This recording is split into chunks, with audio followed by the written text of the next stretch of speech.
Iya, saya ke Sekretaris Kementerian Koordinator Bidang Perekonomian, Pak Susi. Pak Susi, jadi yang membedakan tahun ini dengan tahun lalu, kalau tahun lalu boleh dicicil THR-nya, tahun ini harus penuh bayarnya. Saya konfirmasi. Ya, terima kasih Mas Mainan. Ya. Jadi tadi pagi Ibu Menaker sudah menyampaikan penjelasan terkait dengan SE Menaker yang baru. Dan itu sebenarnya adalah tindak lanjut dari beberapa pembahasan sebelumnya. Waktu itu kita ada rakortas tingkat menteri, kemudian juga ada sidang kabinet paripurna yang intinya memutuskan bahwa mempertimbangkan pemerintah sudah memberikan banyak sekali insentif untuk dunia usaha.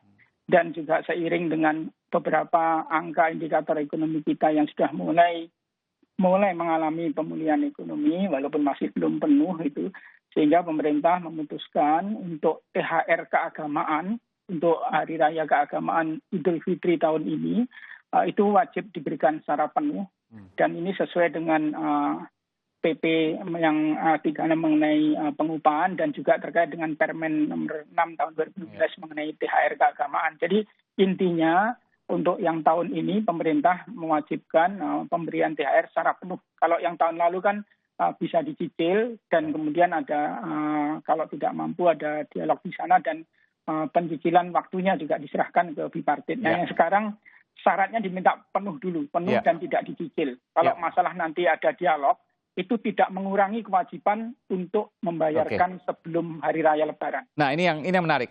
Enggak semua perusahaan tentu bisa membayar, meskipun mungkin dari hasil perhitungan Kementerian Perekonomian mungkin sebagian kecil. Pertanyaan saya, kalau seandainya memang ada ketidakmampuan dari perusahaan, tetap harus dibayarkan. Tadi Bapak katakan tetap harus dibayarkan sebelum hari raya.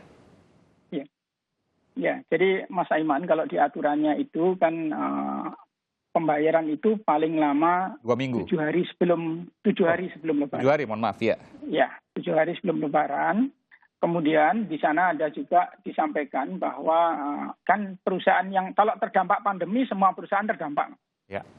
Untuk perusahaan yang terdampak pandemi dan belum mampu memberikan pembayaran THR sesuai dengan ketentuan yang paling lama 7 hari tadi, maka dilakukan dialog secara kekeluargaan dengan etikat baik tadi, istilahnya dialog bipartit tadi. Kemudian di dalam dialog tadi tetap yang dibahas adalah masalah cara dan waktunya. Sedangkan kewajiban untuk memberikan THR secara penuh tetap berlaku paling lama nanti pada saat sebelum Lebaran. Sehingga dengan posisi seperti ini, untuk perusahaan-perusahaan yang tidak mampu, nah ini yang belum mampu memberi THR ini harus membuktikan.